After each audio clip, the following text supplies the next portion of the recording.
सबैलाई स्वागत छ। आजको यस भिडियोदेखि हामीले केही भिडियोहरूमा types of conductor use in overhead line, overhead लाइनमा युज हुने कन्डक्टरहरूको जानकारी लिनेछौँ।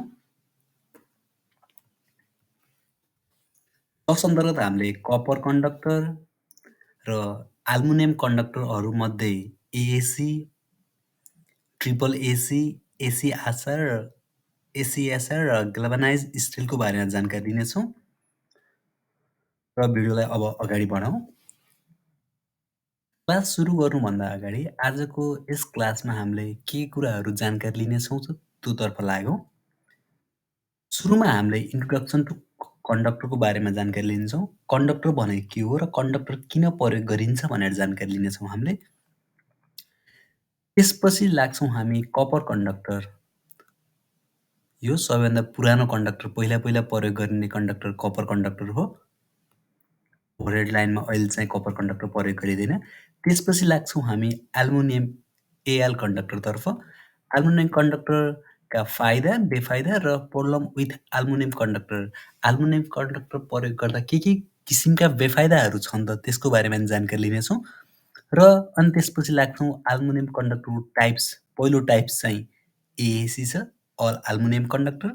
दोस्रो टाइप छ triple AC, all aluminium alloy conductor र चौथो टाइप छ, थर्ड टाइप छ ACSR, aluminium conductor steel reinforced र लास्टमा हामीले ग्याल्भनाइज्ड स्टिल पनि कहीँ कतै प्रयोग गरेको पाइन्छ र ग्याल्भनाइज्ड स्टिल भनेको के हो र किन प्रयोग गरिन्छ भनेर जानकारी लिनेछौँ र अन्तमा भ्याएसम्म हामीले केही एमसिक्यू ओभरहेड ट्रान्समिसन लाइनमा प्रयोग हुने कन्डक्टरमा आधारित रहेर केही एमसिक्यूहरूको डिस्कस गर्नेछौँ। अब सुरुमा लागौँ कन्डक्टर। ओके, कन्डक्टर भनेको के हो त त्यसको जानकारी लियौँ। Conductor is a physical medium. Conductor के हो? एउटा फिजिकल मिडियम हो to carry the electrical energy from one place to other. It is an important component of overhead and underground electrical transmission and distribution system. जब यसलाई overhead transmission लाइनमा प्रयोग गरियो तिनीहरूलाई चाहिँ कन्डक्टर भनिन्छ। कन्डक्टरहरू नाङ्गो हुन्छन् भने अन्डरग्राउन्डमा चाहिँ प्राय गरी केबल भनिन्छ। केबलभित्र नि कन्डक्टर नै हुने गर्छ हुन चाहिँ, तर केबल भन्ने गरिन्छ अन्डरग्राउन्ड ट्रान्समिसन लाइनको लागि। The choice of conductor depends on the cost and efficiency. कन्डक्टरको सिलेक्सन चाहिँ केमा डिपेन्ड गर्दो रहेछ? सुरुमा चाहिँ कस्ट र त्यसपछि इफिसियन्सीको पनि डिपेन्ड गर्दो रहेछ। An ideal conductor has following features. र एउटा आइडियल कन्डक्टरमा निम्न गुणहरू हुने गर्दछन्। र तपाईँले के बुझ्नु पर्यो भने कन्डक्टर चाहिँ एउटा फिजिकल मिडियम हो जसले चाहिँ इलेक्ट्रिकल इनर्जीलाई एउटा प्लेसदेखि अर्को प्लेसमा के गर्छ? क्यारी गर्ने गर्दछ र यो चाहिँ एउटा इम्पोर्टेन्ट कम्पोनेन्ट हो ओभरहेड र अन्डरग्राउन्ड ट्रान्समिसन र डिस्ट्रिब्युसन सिस्टमको लागि। र एउटा कन्डक्टर सेलेक्सन गर्नको लागि चाहिँ सर्वप्रथम त्यसको कस्ट र इफिसियन्सीमा भर पर्छ र ओभरहेड कन्डक्टरमा हुनुपर्ने गुणहरू के हुन्? निम्न रहेका छन्। यसलाई नेपालीमा पनि पढ्न चाहे मैले। कन्डक्टर भनेको विद्युतीय ऊर्जालाई एक ठाउँबाट अर्को ठाउँमा लैजानका लागि के हो? भौतिक माध्यम हो, फिजिकल मिडियम हो।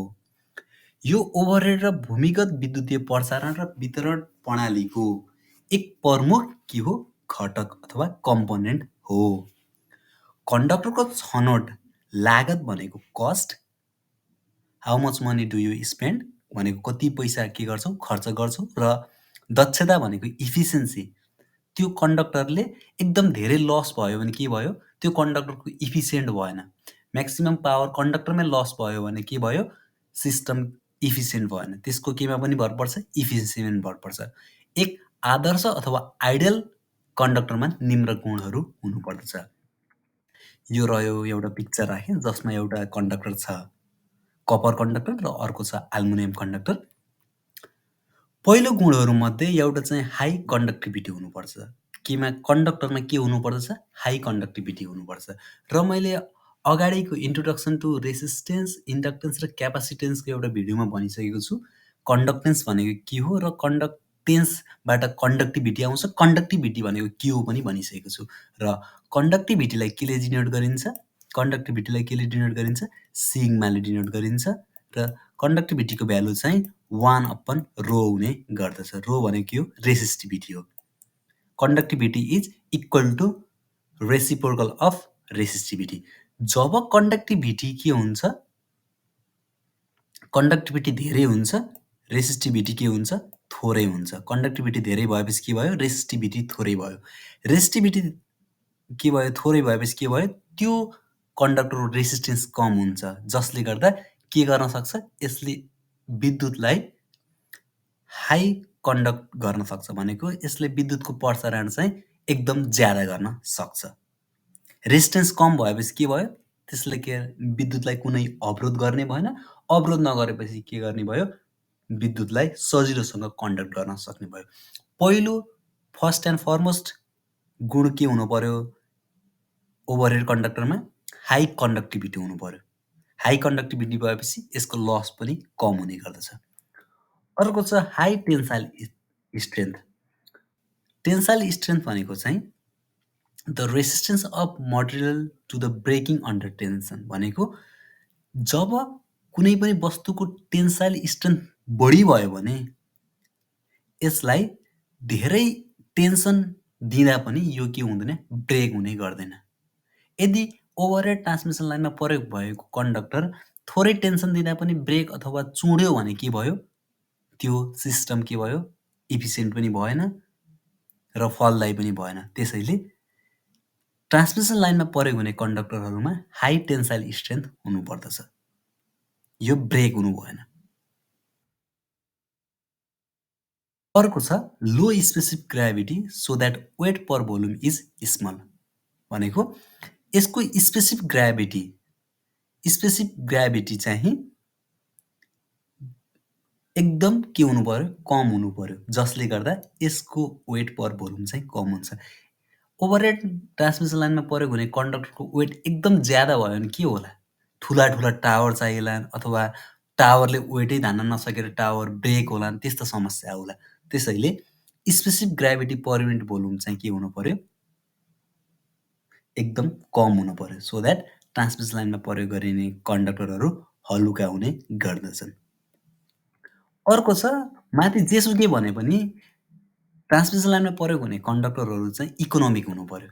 इकोनोमिक किन हुनु पर्यो? आर्थिक रूपमा चाहिँ एकदम लाभदायी अथवा फलदायी हुनु पर्यो।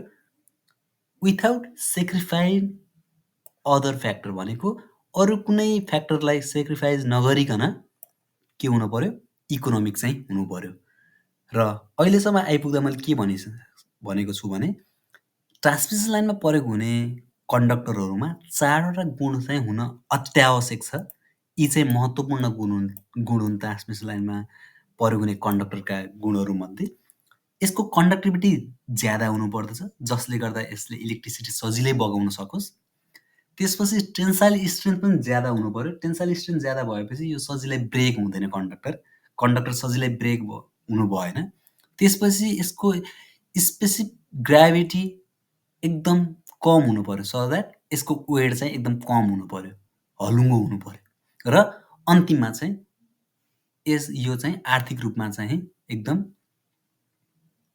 फलदायी र आर्थिक रूपमा कम हुनु पर्यो, पैसा चाहिँ कम लाग्नु पर्यो, सस्तो हुनु पर्यो।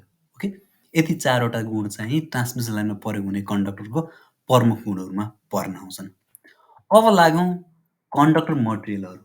ट्रान्समिसन लाइनमा कुन कुन कन्डक्टरहरू प्रयोग हुन्छन्, कुन कुन मटेरियलका कन्डक्टरहरू प्रयोग हुन्छन्, त्यसको केही जानकारी लिउँ। सुरुको छ कपर कन्डक्टर। कपर कन्डक्टरको एउटा यहाँ स्ट्यान्ड कपर कन्डक्टरको मैले पिक्चर राखेको छु र यसको बारेमा भन्नुपर्दा सुरुमा छ इन अर्ली डेज, पहिलाका दिनहरूमा कपर अथवा CU conductor was used for transmitting energy in standard hardened form to increase its tensile strength, but now it has been replaced by aluminum अथवा AL conductor.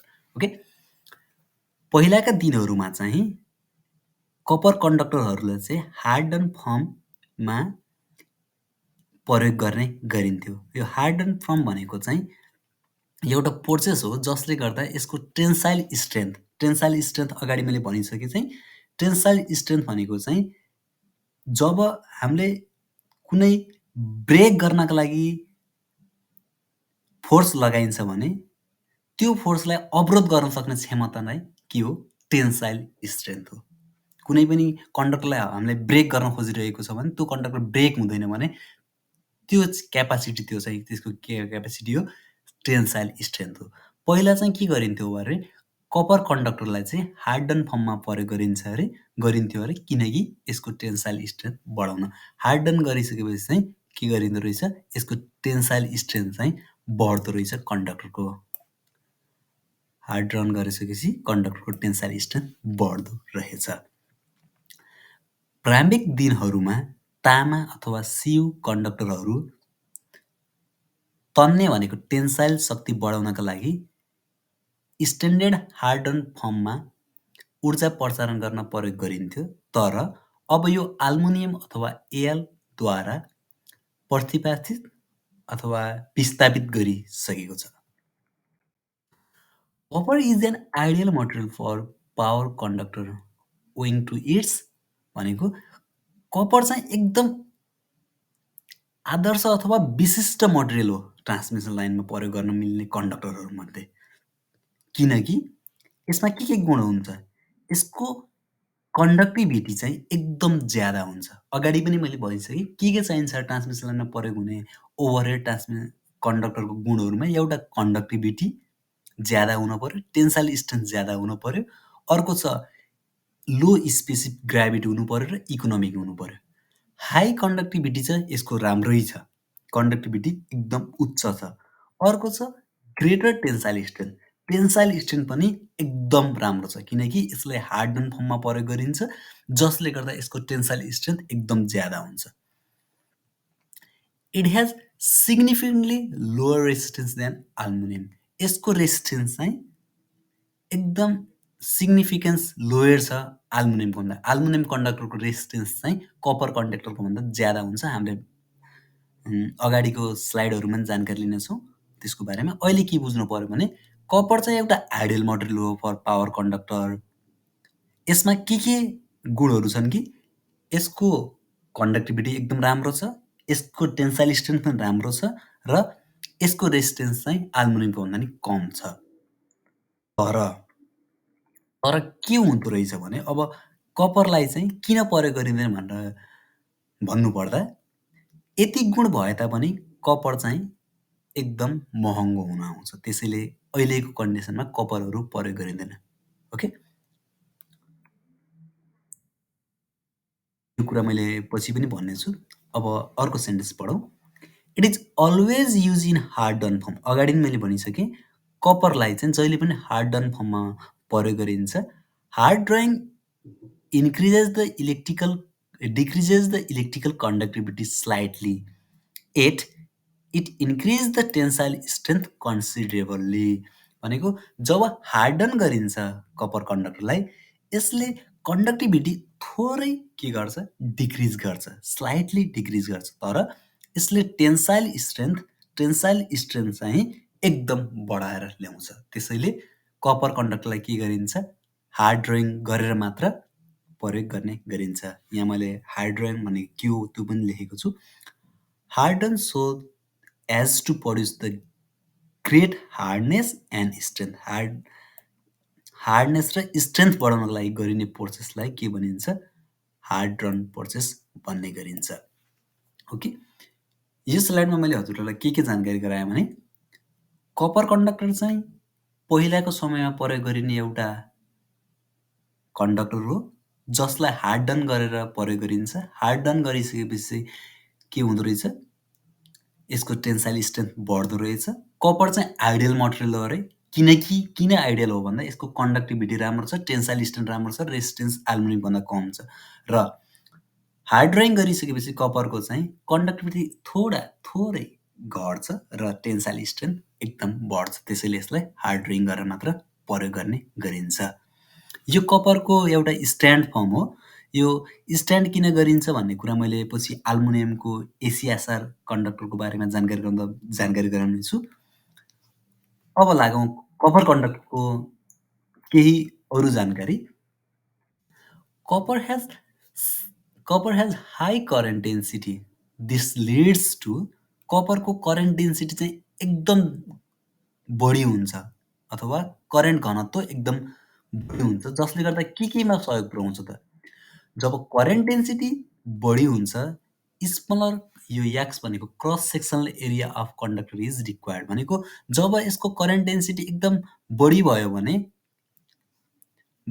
भने स्मलर क्रस सेक्सन भए पनि पुग्ने गर्दछ र करेन्ट डेन्सिटी भनेको चाहिँ जेले डिनोट गरिन्छ करेन्ट पर युनिट एरिया हो आई अपन एलाई करेन्ट डेन्सिटी भनिन्छ ओके करेन्ट डेन्सिटी एकदम बढी भइसकेपछि स्मलर क्रस सेक्सन एरिया भए पनि पुग्ने भयो अर्को छ area offered to the wind loads is reduce जब सानो कन्डक्टर भयो यो ठुलो कन्डक्टर छ एउटा यो सानो कन्डक्टर छ मानौँ दुईटा कन्डक्टर यदि हाम्रो कन्डक्टरको साइज डायमिटर नै सानो भयो भने यो विन्डले लगाउने फोर्स हावाले लगाउने फोर्स कन्डक्टरमा लाग्ने फोर्स एकदम कम हुन आउँछ ठुलो कन्डक्टरमा हावा लाग्ने फोर्स एकदम ज्यादा होला भने सानो कन्डक्टरमा हावा लाग्ने फोर्स एकदम कम हुन्छ जसले गर्दा जब कन्डक्टरमा हावाले लाग्ने फोर्स एकदम बढी हुन्छ भने त्यो कन्डक्टर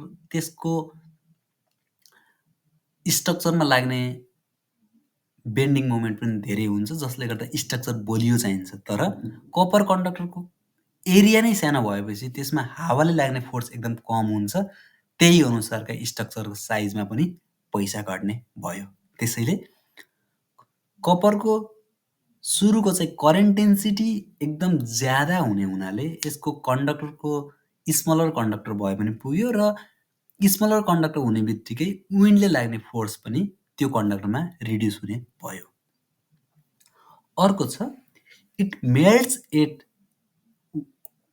1083 डिग्री सेल्सियस भनेको 1083 डिग्री सेल्सियसमा मात्र कपर मेल्ट हुन्छ start to anneal at 100 degree भनेको एनिल भनेको चाहिँ जब मेटल अथवा ग्लासलाई हिट गरिन्छ र स्लोली कुल गरिन्छ भने त्यो प्रोसेसलाई एनिलिङ भनिन्छ र जब 100 डिग्रीभन्दा बढी हुन्छ 100 डिग्री स्टार्ट हुन्छ तब के हुन्छ यो कपर कन्डक्टर चाहिँ एनिल हुन सुरु गर्छ र यो 1083 डिग्री पुगेपछि मात्र पग्लिन सुरु गर्दछ अथवा मेल्ट हुन सुरु गर्दछ When copper anneals, it soften and loses tensile strength. जब कपर चाहिँ एनिल हुन्छ तर तब यो नरम हुन्छ र यसले टेन्साइल स्ट्रेन्थ अथवा तन्ने शक्ति चाहिँ गुमाउन थाल्छ ओके यो स्लाइडमा मैले के जानकारी गराएँ भने सुरुमा कपरको करेन्ट डेन्सिटी एकदम ज्यादा हुनाले यसको क्रस सेक्सन एरिया कम हुन्छ र क्रस सेक्सनल एरिया कम हुने बित्तिकै यसमा लाग्ने विन्ड फोर्स एकदम रिड्युस हुन्छ कपर कन्डक्टरको मेल्टिङ टेम्परेचर एकदम ज्यादा छ जुन 1000तिर थियो र यो 100 डिग्री भइसकेपछि यो एनिल हुन सुरु हुन्छ र जब कपर एनिल हुन्छ यसले अलिकति आफ्नो टेन्साइल स्ट्रेन्थ लुज गर्छ किनकि यो सफ्ट भएको हुन्छ 100 डिग्रीभन्दा माथि चाहिँ के हुने भयो एनिल भएपछि यो सफ्ट भएपछि यसले टेन्साइल स्ट्रेन्थ गुमाउने भयो अब लागौँ एल्युमिनियम एल कन्डक्टरतर्फ एल्युमिनियम कन्डक्टर भनेको के हो र एल्युमिनियम कन्डक्टरका प्रमुख कुराहरू यसमा जानकारी लियौँ सुरुमा छ aluminium L is use over CU due to following reason अगाडि कपर कन्डक्टरको हाई कन्डक्टिभिटी पनि थियो टेन्साइल स्ट्रेन्थ पनि थियो र यसको के थियो रेसिस्टेन्स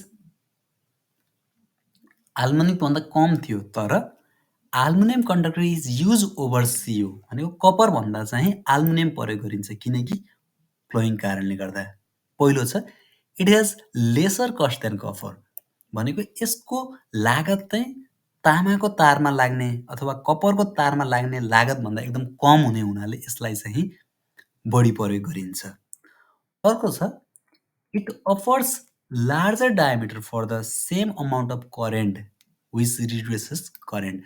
अगाडि मैले के भनेको थिएँ भने कपर कन्डक्टरको करेन्ट डेन्सिटी एकदम बढी हुन्छ जसले गर्दा यसको कन्डक्टरको साइज रिड्युस हुन्छ। तर एल्युमिनियम कन्डक्टरको diameter same amount of current carry गर्नका लागि कपर कन्डक्टरभन्दा ठुलो हुन्छ। मानौँ हाम्रो एल्युमिनियम कन्डक्टरको कपर कन्डक्टरको साइज यो हो भने एल्युमिनियम कन्डक्टरको डायमिटर यस्तो हुन आयो। ओके, र ठुलो साइज भइसकेपछि र यसको स्ट्रक्चरहरू त बढ्ने नै भयो, तर ठुलो साइज हुने बित्तिकै एउटा के फाइदा हुन्छ भने जब कन्डक्टरको डायमिटर ठुलो हुन्छ तब यसले कोरोना लस घटाउने गर्दछ। यो कोरोना लस घटाउने के हो र कोरोना लस कसरी घट्छ भनेर मैले हजुरलाई एकछिनमा जानकारी गराउँछु। यहाँ हेर्न सक्छौँ corona is ionisation of air due to the higher voltage, usually voltage above the critical value, जसलाई इन्सेप्सन भोल्टेज भन्ने गरिन्छ, which causes violet light around the conductor and hissing sound. It also produces ozone gas, therefore it is undesirable condition.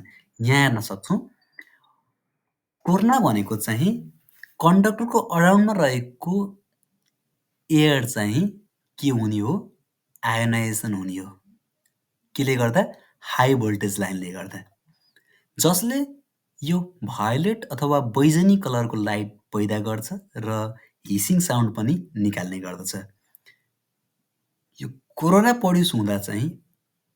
हुँदा चाहिँ ओजन gas produce हुने हुनाले ओजन चाहिँ एउटा green house gas हो, O3, यो जुन के छ डिजायरेबल हुँदैन, त्यसैले कोरोना चाहिँ ट्रान्समिसन लाइनमा रिड्युस गर्नुपर्छ र कोरोनाले पावर लस पनि गर्ने गर्दछ। कोरोनाको डिटेलमा म जान चाहिनँ।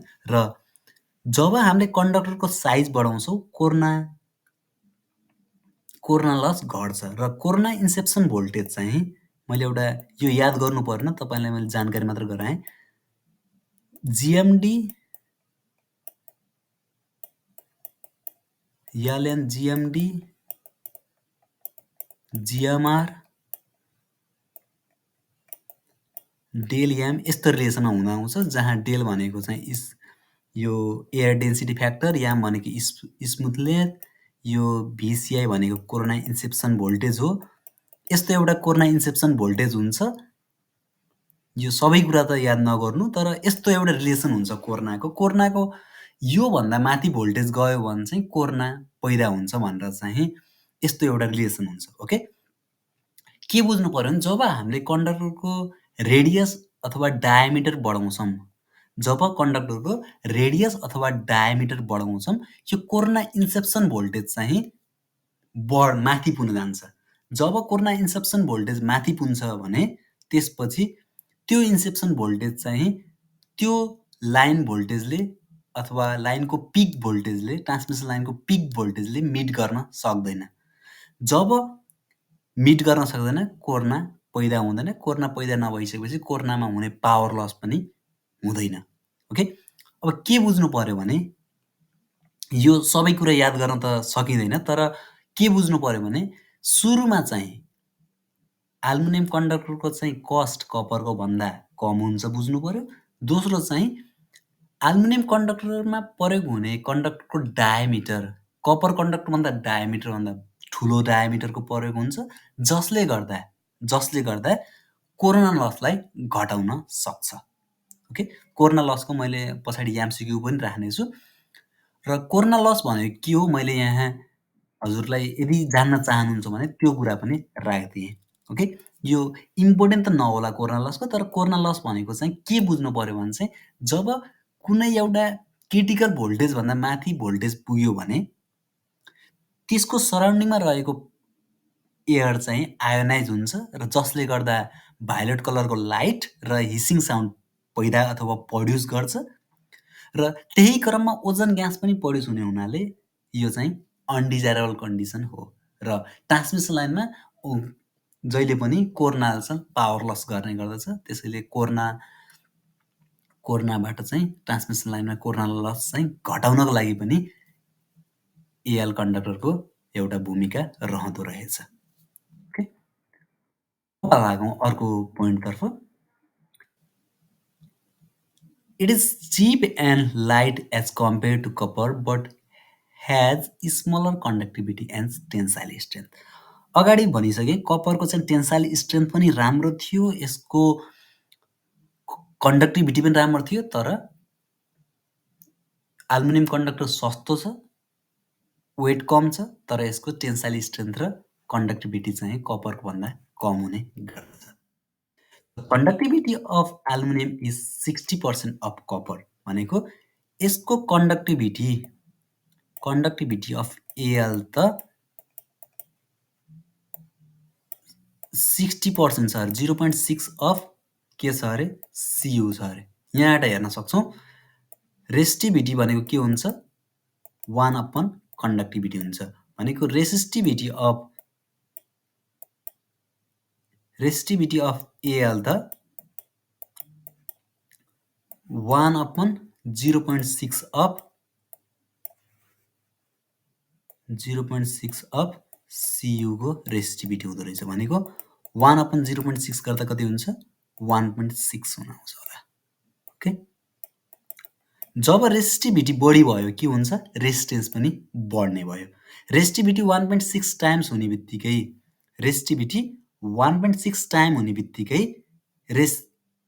के भयो, रेजिस्टेन्स पनि के हुने भयो, 1.6 टाइम हुने भयो। यहाँ हेर्न सक्छौँ the conductivity of aluminium is 60% of copper भनेको कन्डक्टिभिटी चाहिँ 60% ले कम रहेछ, 60% रहेछ। ओके, यदि कपरको कन्डक्टिभिटी 1 छ भने एल्युमिनियमको कन्डक्टर 0.6 हुने रहेछ भनेर बुझौँ। For the same resistance cross sectional area is 1.6 times of copper conductor. Okay, यहाँ हेर्न सक्छौँ for the same resistance cross sectional area is 1.6 time of copper conductor भनेको कपर कन्डक्टरको भन्दा एल्युमिनियम कन्डक्टरको क्रस सेक्सनल एरिया चाहिँ के हुँदो रहेछ, 1.6 टाइम हुँदो रहेछ फर सेम रेजिस्टेन्स। यहाँबाट हेर्न सक्यौँ यदि resistance of L equal to resistance of CU गऱ्यौँ भने हामीले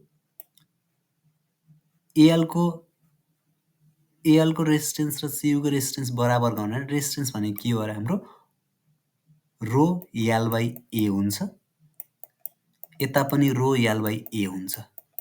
यो रिलेसनबाट दुईटाको एरियाको रिलेसन निकाल्यौँ भने एलको एरिया भनेको 1.6 time of area of see you हुन्छ अरे।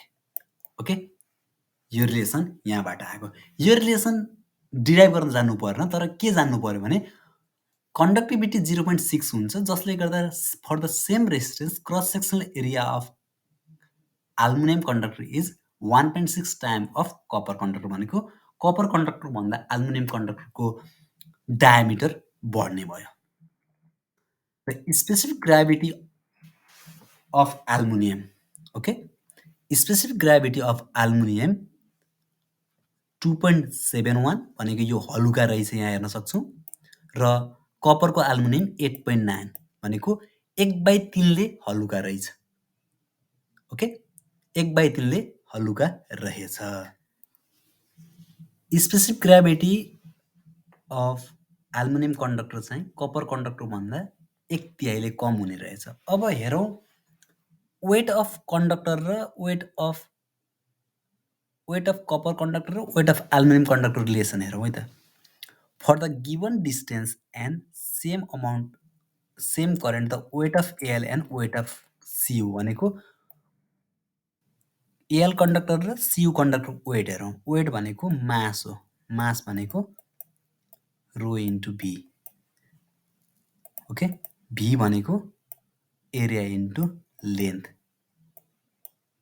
ओके, यहाँबाट हेर्न सक्छौँ दुईवटाको रो एल अपन रो सी भनेको चाहिँ माथिबाट स्पेसिफिक ग्राभिटीको रिलेसन एल चाहिँ कपरभन्दा 1/3ले कम रहेछ यो रिलेसन। र मैले अगाडिको रिलेसनबाट के डिराइभ गरेको थिएँ भने एरिया अफ एल भनेको 1.6 times of area of see you हो। कपरको एरिया सियुको भन्दा केले कम हुन्छ? बढी हुन्छ। 1.6 टाइम्सले बढी हुन्छ। यहाँबाट हेऱ्यौँ भने 0.53 आउँदो रहेछ। The weight of air required for same current is half of CU भनेको त्यो एल्युमिनियम कन्डक्टरमा चाहिने वेट त कपर कन्डक्टरमा चाहिने वेट भन्दा हाफले कम हुन आउँदो रहेछ। ओके, लास्ट सेन्टेन्स छ because of lower tensile strength and higher linear coefficient of expansion of aluminium sag in aluminum conductor be more compared to the copper conductor। र स्याग भनेको के हो मैले पछि पनि भनौँला। स्याग भनेको चाहिँ दुईवटा कन्डक्टरलाई यसरी राखिएको छ भने यो हुनुपर्ने कन्डक्टर त यसरी हो, तर जहिले पनि यसमा सर्टेन तल जान्छ। यो डिस्टेन्सलाई के भनिन्छ? स्याग भन्ने गरिन्छ। ओके, र यो एल्युमिनियम कन्डक्टरको टेन्साइल स्ट्रेन्थ एकदम कम हुने र यो लिनियर एक्सपान्सन चाहिँ बढी हुने हुनाले, यो एक्सपान्स हुने हुनाले टेम्परेचरले गर्दा एल्युमिनियम कन्डक्टरमा पैदा हुने स्याग चाहिँ कपर कन्डक्टरमा पैदा हुने स्यागभन्दा बढी हुने गर्दछ। र जब स्याग पैदा बढी भयो भने चाहिँ के गर्नु पर्यो? टावर हाइटै बढाउनु पर्ने भयो। ओके, टावर हाइट बढाउनु पर्यो किनकि हामीलाई ग्राउन्ड क्लियरेन्स भन्दा एउटा सर्टेन लेभलमा त भन्दा माथि मात्र ट्रान्समिट गर्न मिल्ने भयो। ओके, यो स्लाइडमा मैले के जानकारी गराएँ? भित्र जेसुकै कुरा भने पनि यसको पोइन्ट वाइज भन्नुपर्दा एउटा, दुईटा, तीनटा, चारवटा, पाँचवटा पोइन्ट याद गर्नु पर्यो। पहिलो चाहिँ यो कपर कन्डक्टरभन्दा सस्तो छ, तर यसको कन्डक्टिभिटी टेन्साइल स्ट्रेन्थ के छ? कपरको भन्दा थोरै छ।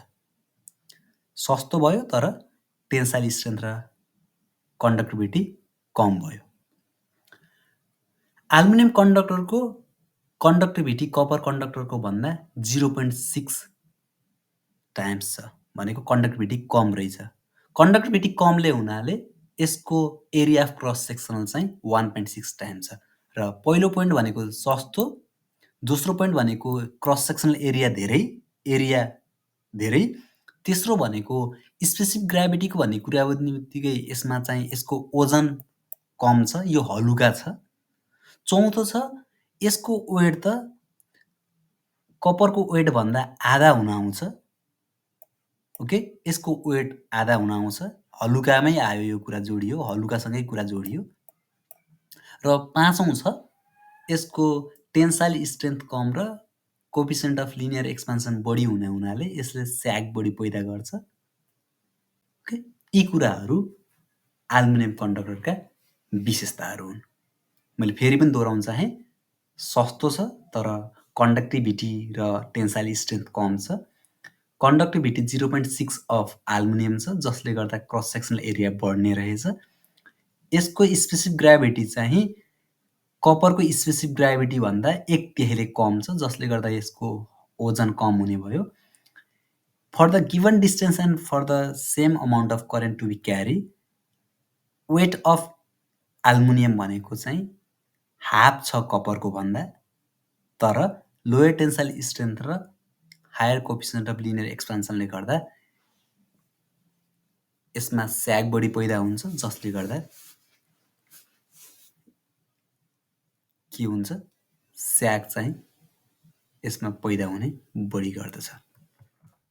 अब लागौँ, अगाडि सुरुमा हामीले कपरमा सम्पूर्ण कुराहरू देखेको थियो। कपरको टेन्साइल स्ट्रेन्थ राम्रो थियो, कन्डक्टिभिटी पनि राम्रो थियो, तर मेन समस्या के भयो? कपर कस्टी भयो। अब यहाँ अगाडि के देखाउँ त? यसको एल्युमिनियमको कस्ट त एकदम सस्तो पर्न आउँदो रहेछ, तर टेन्साइल स्ट्रेन्थ र कन्डक्टिभिटी कम हुन आयो। ती कुराहरू अब हामीले यहाँ डिस्कस गर्नेछौँ।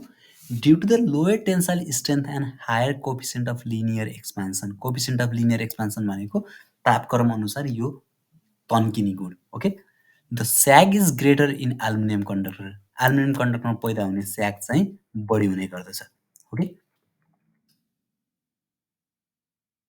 एउटा मेन समस्या यो हो। अर्को छ beside tensile strength it is profitable to use aluminium for heavy current transmission. यसको टेन्साइल स्ट्रेन्थ कम भए पनि एल्युमिनियम कन्डक्टरलाई चाहिँ हेभी करेन्ट ट्रान्समिसन गर्नको लागि चाहिँ एकदम राम्रो मानिन्छ, किनकि यसमा हुने लस, रेजिस्टेन्सले गर्दा हुने लस र यसको टेन्साइल स्ट्रेन्थले गर्दा